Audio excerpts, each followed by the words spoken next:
বিদ্যুৎ পরিস্থিতির খবর জানাতে এই মুহূর্তে দিনাজপুরে আছেন রিপোর্টার গোলাম নবী দুলাল। সরাসরি যাচ্ছি তার কাছে।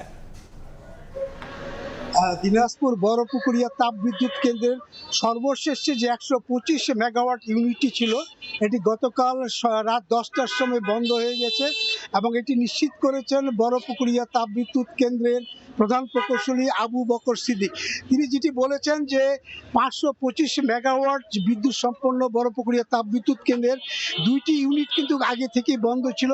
সর্বশেষ যে ইউনিটটি সেটি কিন্তু 125 মেগাওয়াট হলে 65 মেগাওয়াট বিদ্যুৎ উৎপাদন হয়ে আসছিল।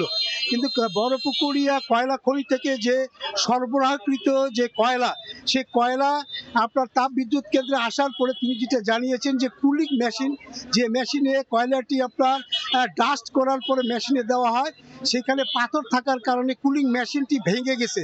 ভেঙে যাওয়ার কারণেই কিন্তু আপনার কারিগরি ত্রুটির কারণে গতকাল রাত 10টায় বাধ্য হয়ে সেটিকে বন্ধ করেছেন। তিনি আরেকটি বিষয় বলেছেন যে এই বিদ্যুৎ কেন্দ্রটির আপনার এই ইউনিটটি চালু হতে কমপক্ষে আপনার 1 সপ্তাহ সময় লাগবে।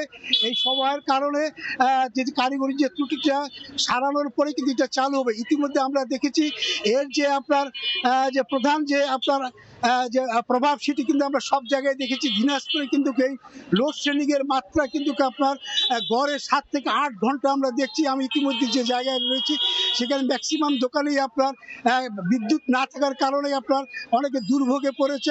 বিশেষ করে যারা জ্বালানি তেল নিতে আসছেন সেই পেট্রোল পাম্পগুলোতেও আপনার একই অবস্থা, আপনার কারেন্ট না থাকার কারণে তারা তেল দিতে পারছেন না। আর আরেকটি বিষয় হচ্ছে যে এই বিদ্যুৎ না থাকার কারণে লোডশেডিং এর মাত্রা বেড়ে যাওয়ার কারণে ছোটখাটো ক্ষুদ্র শিল্প কলকারখানা আমার শেষ সুবিধা থেকে আপনার অনেকে বঞ্চিত হচ্ছে। তবে বড়পুকুরিয়া তাপবিদ্যুৎ কেন্দ্রের এই ইউনিটটি থেকে যে পরিমাণ বিদ্যুৎ আপনার উৎপাদন হতো সেটি কিন্তু জাতীয় গ্রিডে আপনার সরবরাহ করার পরেই কিন্তু সেই বিদ্যুৎ আমরা কিন্তু সরবরাহ পেতাম। এবং এটি কিন্তু রংপুর অঞ্চলে, বিশেষ করে রংপুর অঞ্চলে যেসব জেলা রয়েছেন সেটি কিন্তু তাপবিদ্যুৎ কেন্দ্রের যে উৎপাদিত বিদ্যুৎ সেটি কিন্তু তার সুফল ভোগ করে তারা আসছিলেন।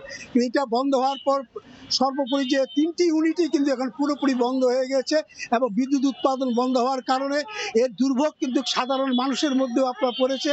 বিশেষ করে আপনার কোনো জায়গায় কিন্তু এখন বিদ্যুৎ আমরা দেখছি না। গড়ে আপনার 7-8 ঘন্টারও বেশি আপনার বিদ্যুৎ আপনার থাকতেছে না। এই কারণেই মানুষের দুর্ভোগ কিন্তু আপনার চরমে পৌঁছেছে। তো আমার কাছ থেকে সর্বশেষ এই ছিল। দিনাজপুর থেকে সবশেষ খবরাখবর জানাচ্ছেন সহকর্মী গোলাম নবী দুলাল।